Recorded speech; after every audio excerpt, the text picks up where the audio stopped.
राधे राधे दोस्तों, मैं रीता अपने यूट्यूब चैनल में आपका बहुत बहुत स्वागत करती हूँ। आज मैं अपनी बहनों के लिए एक लाचारी गीत लेके आई हूँ और उनको अगर ये गाना समझ में आया, अच्छा लगे तो कमेंट बॉक्स में बताना कैसा लगा। तो शुरू करते हैं।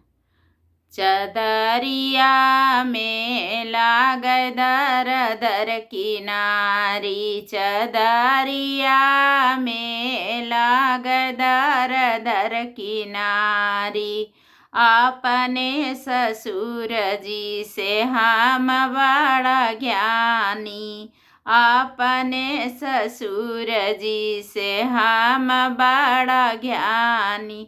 ससुइया से मोरिया कल भुलानी, ससुइया से मोरिया कल भुलानी। चदरिया में लागै दर दर किनारी, अपने जेठ जी से हम बड़ा ज्ञानी, अपने जेठ जी से हम बड़ा ज्ञानी।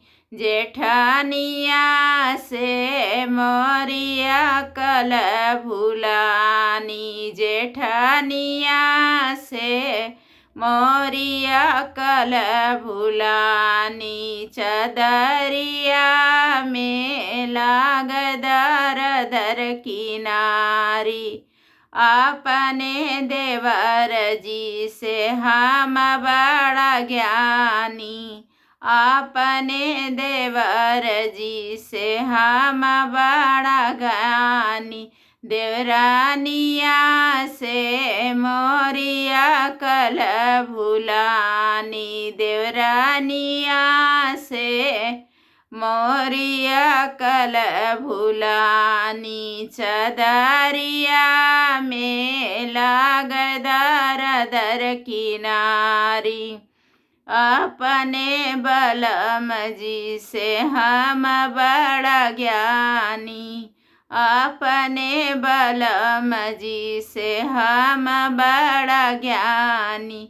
सवतिया से मोरिया कल भुलानी, सवतिया से मोरिया कल भुलानी। चदरिया में लागै दर दर किनारी।